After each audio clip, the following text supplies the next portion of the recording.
Hello my name is Kshitij Srivastava and this is my video blog. किसी ने मुझसे ये पूछा था कमेंट सेक्शन में कि क्या डायरेक्टर को कैमरा जानना ज़रूरी है।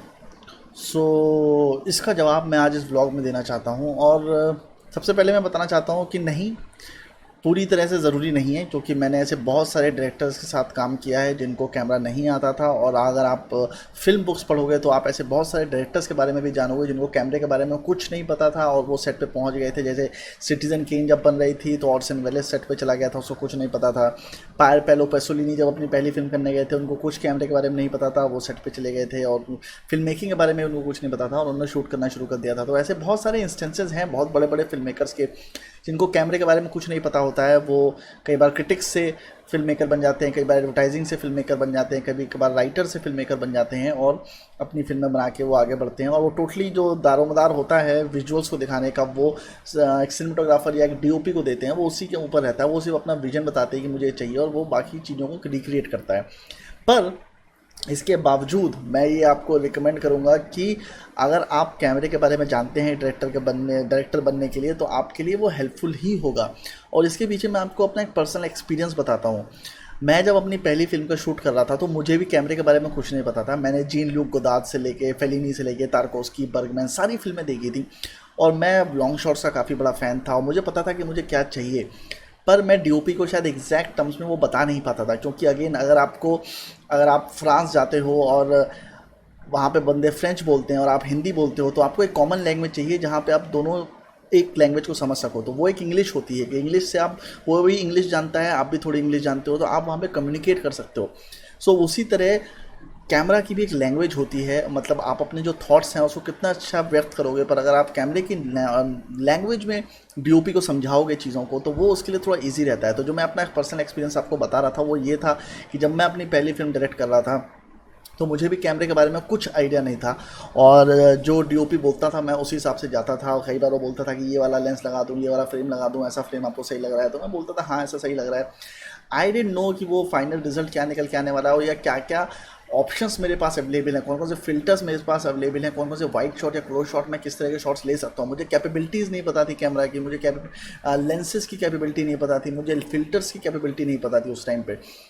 फिर उस फिल्म में क्या हुआ कि मेरा डीओपी से एक बहुत भयानक झगड़ा हो गया और मतलब फिल्म के बीच में ऐसा हो गया था कि हम लोग फिल्म बंद करने वाले थे और मैंने अपना सामान वामान पैक कर लिया था और मैं अपनी स्क्रिप्टें लेके वापस जा रहा था अपने होम टाउन कि तभी कोई मिला हमको जिसने हमें बताया कि अपनी फिल्म मत बंद करो, फिल्म कंप्लीट करो, भले ही लड़ाई हो बात मत करो, पर अपनी फिल्म कंप्लीट करके वापस जाओ। पर उसके बाद अगले दिन जब हम लोग वापस शूट पे गए तो जो डीओपी था उसका एटीट्यूड टोटली चेंज हो गया था। तो वो मेरे को हर शॉट के पहले, उसको पता था कि मुझे कैमरे की टेक्निकल नॉलेज नहीं है, तो हर शॉट के पहले पूछता था कि कौन सा लेंस लगा दूँ बताओ। और मुझे लेंसेज की नॉलेज नहीं थी कि 50 mm क्या होता है, 75 mm क्या होता है, 100 mm क्या होता है। तो मैं उसको बोलता था ये वाला लेंस लगा दो, तुक्का मारता था मैं, तो वो कहता लो ये लेंस लगा दिया, अब बताओ क्या करना है, कहाँ कैमरा रखना है, कौन सा फ्रेम बनाना है। उसको पता था ये सारी चीज़ें मुझे नहीं पता है और उसने उसका एडवांटेज लेने की कोशिश करी। खैर आगे जाके हमारी वापस दोस्ती हो गई और हमने वापस पिक्चर कंप्लीट करी। फिर हालांकि मैंने उस डीओपी के साथ कभी काम नहीं किया, वो अलग बात है। बट जब मैं वापस आया तब मुझे लगा कि शायद अब ऐसी सिचुएशन कभी और मेरी फिल्म में आया, अगर मैं धर्मा, यशराज या बड़े प्रोडक्शन हाउस में काम नहीं कर रहा हूँ जहाँ पे मैं डीओपी को रिप्लेस कर सकता हूँ, डायरेक्टर बहुत बड़ा हेड होता है। जब आप इंडिपेंडेंट फिल्म मेकिंग कर रहे होते हैं तो ऐसी सिचुएशन आती है जहाँ पे जो टेक्निकल बंदा है वो आपको ब्लैकमेल कर सकता है, इन द सेंस कि मैं एडिट नहीं करूँगा, मैं डीओपी का काम नहीं करूँगा या मैं साउंड रिकॉर्ड नहीं करूँगा, अच्छा आप जैसा बताओ मैं वैसा साउंड रिकॉर्ड कर देता हूँ, ये ठीक लग रहा है आपको, ये ठीक लग रहा है। अब आपको अगर टेक्निकल नुएंसेस नहीं पता है तो आप सामने वाले को गाइड नहीं कर पाओगे, बता नहीं पाओगे अच्छे और बुरे के बीच में डिफरेंस। तो जब मैं वापस आया उस फिल्म से तो सबसे पहली जो चीज़ थी वो मैंने करी, वो था कैमरा लर्न करना कि लेंसेज कैसे वर्क करते हैं, शटर स्पीड क्या होती है, अपर्चर क्या होता है और आपका आईएसओ कैसे वर्क करता है। ये सारी चीज़ें जब मैंने जानी तो जब नेक्स्ट फिल्म में करने गया तो वहाँ मुझे थोड़ी हेल्प मिली। तो वहाँ पे जब वो डीओपी मुझसे पूछा था कि कैसा शॉट चाहिए, कैसा फ्रेम चाहिए, तो मैं उसको एग्जैक्टली बता पाता था कि इस तरीके का शॉट चाहिए मेरे को, ये इतना लाइटिंग चाहिए, इतना कलर पैलेट चाहिए, ये वाला लेंस यूज़ करना है, इतना फ्रेम होना चाहिए, इतना क्लोज, इतना वाइड, इतना जो भी चीज़ें थी वो मैं उसको डिटेल में बता पाता था। उसके पीछे ये था कि मेरे को उस चीज़ की नॉलेज थी। और ये सिर्फ कैमरा फील्ड में वर्क नहीं करता है। आई थिंक डायरेक्टर को पूरी फिल्म मेकिंग की नॉलेज होनी चाहिए, उसे एडिटिंग के बारे में भी थोड़ा थोड़ा पता होना चाहिए, उसे कॉस्ट्यूम डिज़ाइनिंग के बारे में भी थोड़ा थोड़ा पता होना चाहिए, उसे मेकअप के बारे में थोड़ा थोड़ा पता होना चाहिए। क्योंकि अगर वो इन सब चीज़ों के बारे में नहीं जानेगा तो उसे कभी बाउंड्रीज नहीं पता चलेंगी कि वो क्या कर सकता है और क्या नहीं कर सकता है। जब आप सीधे किसी बड़े प्रोडक्शन हाउस में काम करते हो तो वहाँ पे आपको इन सब चीज़ों से कंसर्न नहीं रहना पड़ता है। वहाँ पे आपको सिर्फ अपना विजन बताना होता है और बाकी लोग प्रोडक्शन वाले खास तौर पे ऐसे बंदे ढूंढ के लाते हैं जो आपके विजन को पूरा करने में आपकी हेल्प करते हैं। तो वो कुछ भी क्रिएट कर सकते हैं, मतलब पैसा दो तो क्या नहीं होता है, पर जब आपके पास पैसे नहीं होते हैं तो आपको पूरी नॉलेज चाहिए होती है, जो कि कहीं भी ऐसा सिचुएशन आ सकती है जहाँ पे कैमरामैन बीमार पड़ सकता है या कुछ इश्यूज हो सकते हैं जहाँ पे आपको तुरंत हैंड करना, वो चीज़ें करनी पड़ती हैं। तो एक डायरेक्टर को भले ही बाकी नॉलेज हो ना हो, उसे कैमरा एडिटिंग की नॉलेज थोड़ी बहुत होनी चाहिए। एडिटिंग की नॉलेज मुझे लगता है इसलिए भी मस्ट है क्योंकि जब आप फिल्म बनाते हो तो अगर आप मन में उस पिक्चर को एडिट कर पाते हो तो आपके लिए काफ़ी ईजी होता है। जब आप पोस्ट में उस पिक्चर को लेके जाते हो आपको पता है कि आपको कितने शॉट्स चाहिए, कितने लंबे शॉट्स चाहिए, कितने लंबी शॉट्स चाहिए। सो मेरा रिकमेंडेशन है कि कैमरे के बारे में आप जितना जानने की कोशिश कर सकते हैं करें। बहुत ज़्यादा डिटेल में नहीं जानना है क्योंकि आपको कैमरामैन नहीं बनना है। कैमरामैन आप जिसको बनना होता है वो कैमरे की फिल्म किताबें पढ़ता है, कैमरे के ट्यूटोरियल्स देखता है, सेट पे काम करता है, तब जाके सीखता है। सेट पे काम करने से ही आप कैमरे की बारे में नॉलेज गेन कर पाओगे।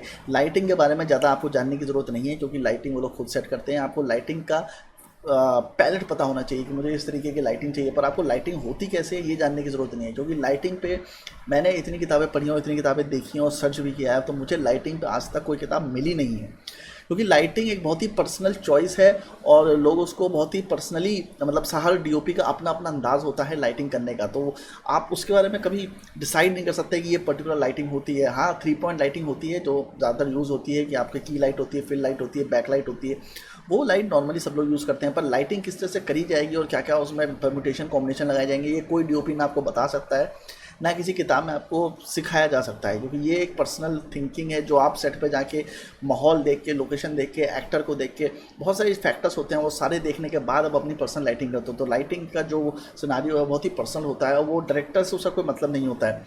डायरेक्टर सिर्फ ये बता सकता है कि उनको लाइटिंग अच्छी लग रही है नहीं लग रही है, मतलब फ्रेम अच्छा लग रहा है कि नहीं लग रहा है। अगर उसको फ्रेम अच्छा नहीं लग रहा है तो डीओपी लाइटिंग को चेंज कर सकता है। अब डीओपी में भी ये होता है कि डीओपी कई बार खुद डीओपी होते हैं और कई बार वो ऑपरेटिव कैमरामैन लेके आते हैं। इसका मतलब ये है कि जो डीओपी होता है उसका फुल फॉर्म होता है डायरेक्टर ऑफ फोटोग्राफी। तो ज़रूरी नहीं है कि वो हमेशा कैमरे पर बैठे, तो वो ऑपरेटिव कैमरामैन लेके आते हैं।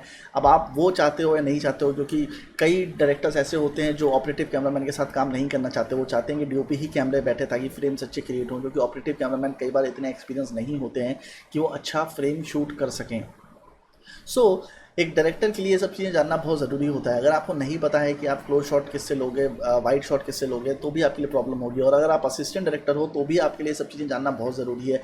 मैं ऐसे ऐसे असिस्टेंट डायरेक्टर से मिला हूँ जो 10-10 साल से काम कर रहे हैं, उनको लेंसेज के बारे में नहीं पता है, उनको कैमरे के बारे में नहीं पता, उनको शटर स्पीड नहीं पता, उनको अपर्चर नहीं पता, पर वो काम करे जा रहे हैं और वो काम करते रहते हैं और कभी कुछ होता नहीं है। एंड दे कीप वंडरिंग कि कुछ क्यों नहीं हो रहा है, इसलिए क्योंकि आप खुद से कोई स्टेप नहीं ले सकते। अगर कोई कैमरामैन आपसे कुछ पूछता है तो आप उसका जवाब नहीं दे सकते।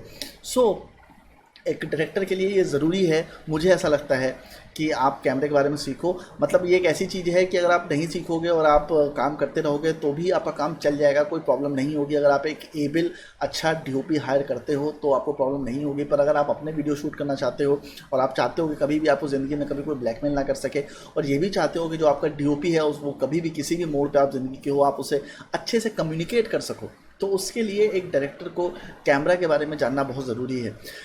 अब अगर आप ये चाहते हो कि मैं कैमरा के बारे में आपको कुछ बताऊं, तो आप मुझे कमेंट बॉक्स में मेंशन करिए, तो मैं आपको एक वीडियो सेपरेट बताऊंगा डायरेक्टर्स पॉइंट ऑफ व्यू से कि कैमरा के बारे में क्या क्या चीज़ें हैं जो इंपॉर्टेंट है, जो आपको जाननी चाहिए।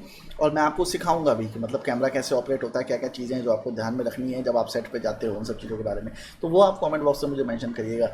मुझे लगता है कि जो आपके सवाल होंगे इससे रिलेटेड कि डायरेक्टर को कैमरा सीखना चाहिए नहीं सीखना चाहिए, उसका जवाब आपको मिल गया होगा।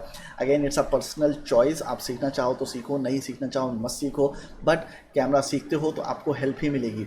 अगेन दोनों इंस्टेंसेस हमारे सामने हैं जहाँ पे डायरेक्टर्स को कैमरा नहीं आता है, और ऐसे इंस्टेंसेस भी हैं जहाँ डायरेक्टर को कैमरा बहुत ज़्यादा आता है। जैसे टेरेंटिनो है, उसको कैमरा के बारे में सब कुछ पता है, कई बार वो खुद भी कैमरे पे बैठ जाता है और ऑपरेट करने लगता है। तो ऐसे बहुत सारे डायरेक्टर्स हैं जो कंट्रोल लेना चाहते हैं कैमरे का, जिनको लगता है कि जो उनकी आर्ट है वो उनके कंट्रोल में रहे, तो वो जितना ज़्यादा हो सके उस फिल्म मेकिंग के बारे में सीखते हैं। हालांकि मेरी अगर पर्सनल एडवाइस आप पूछोगे तो मैं तो आपको रिकमेंड करूँगा कि कैमरे के बारे में आप जितना ज़्यादा जान सकते हो जानो, क्योंकि वो आपको हेल्प ही करेगा, नुकसान नहीं करेगा, आपके लिए अच्छा ही होगा। जब भी आप डायरेक्टर बनोगे या जब भी अपनी फिल्म बनाओगे आप कैमरे के कंट्रोल में रहोगे। अगर आप फुटबॉल खेलना सीखना चाहते हो तो आपको फुटबॉल आपको इस तरह सीखना होगा कि फ़ुटबॉल आपके कंट्रोल में रहेगा। अगर आप गिटार सीखते हो तो आपको उसके बारे में सब कुछ सीखना पड़ेगा ताकि वो चीज़ आपके कंट्रोल में रहे।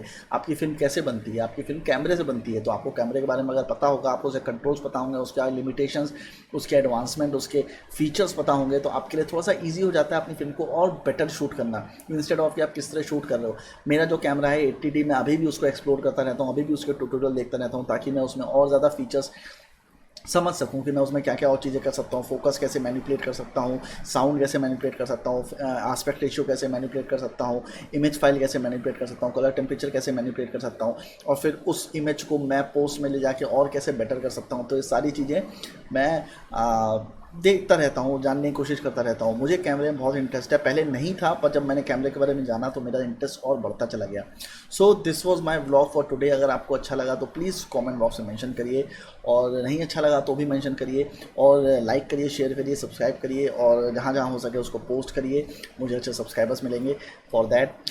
तब तक जब नया व्लॉग लेके मैं जल्दी आपके सामने आऊँगा, तब तक के लिए गुड बाय।